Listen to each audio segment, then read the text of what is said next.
बिस्मिल्लाहिर्रहमानिर्रहीम। अस्सलाम वालेकुम नादरीन, आप यूट्यूब चैनल देख रहे हैं। मैं इमरान खान हूँ। डोनाल्ड ट्रंप ने दो चार चीज़ों का इंडिया दे दिया। एक तो डोनाल्ड ट्रंप ने साफ कहा कि वो अब लड़ाई से निकलने वाला है और ईरान की जंग को वो कह रहा है 2 से 3 हफ्ते में ख़त्म करके अमेरिका वहाँ से चला जाएगा। जिसको तेल चाहिए वो जाकर आबनाए हुर्मुज़ को खुद खुलवा दे। फिर डोनाल्ड ट्रंप ने यह भी दावा किया कि अमेरिका की इज़्ज़त पूरी दुनिया में बहुत ज़्यादा बढ़ गई है, इससे पहले कभी नहीं थी। लेकिन हकीकत क्या है, मैं आपके सामने एक दो चीज़ें रखता हूँ। एक तो वो नेटो से भी निकलने की धमकी दे रहा है। डोनाल्ड ट्रंप ने साफ कहा कि नेटो से निकलने के बारे में हम सीरियसली सोच रहे हैं और वजह यह है कि ये सारे कागजी शेर हैं, जब लड़ने का वक्त आया तो ये लड़ने के लिए आए नहीं। डोनाल्ड ट्रंप के जो मुतालबात थे वो किसी और नौइयत के थे। लेकिन देखें, एक्चुअली अमेरिका की इज़्ज़त बढ़ी है दुनिया में या नहीं बढ़ी, और अमेरिका इस जंग से निकलेगा तो अमेरिका के लिए बचेगा क्या, वो मैं आपको बाद में बताता हूँ। लेकिन पहले ये देखें, इस वक्त सूरत हाल ये है कि स्पेन ने अमेरिका के फ़ौजी अड्डों को बंद कर दिया और अमरीकी फ़ौजी तैयारों को अपनी फ़िज़ाई हदूद इस्तेमाल करने की इजाज़त नहीं दी। इटली ने भी अमेरिका की मुखालफत की है, फ़िज़ाई हदूद नहीं दी। फ्रांस ने अमरीकी फ़ौजी तैयारों के लिए अपनी हदूद नहीं दी और उनको फैसिलिटेट नहीं किया। स्विट्ज़रलैंड ने भी अमेरिका को फैसिलिटेट नहीं किया, उन्हें जगह नहीं दी। पोलैंड ने अमेरिका को इनकार कर दिया।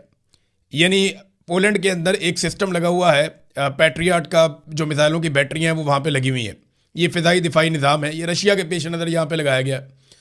और यहाँ पे जो है वो ये नेटो के ज़ेर निगरानी ये लगा हुआ था, और ये मशरकी महाज जो है यूरोप का, ये उसके लिए लगाया गया था। लाजमी बात है, रशिया की तरफ से वो समझते हैं ख़तरा रहेगा, तो वो अमेरिका यहाँ से निकाल कर लेकर जाना चाहता था मिडल ईस्ट में, अरब ममालिक में। स्पेशली आपको पता है वहाँ पे वो इसराइल को प्रोटेक्ट करते हैं।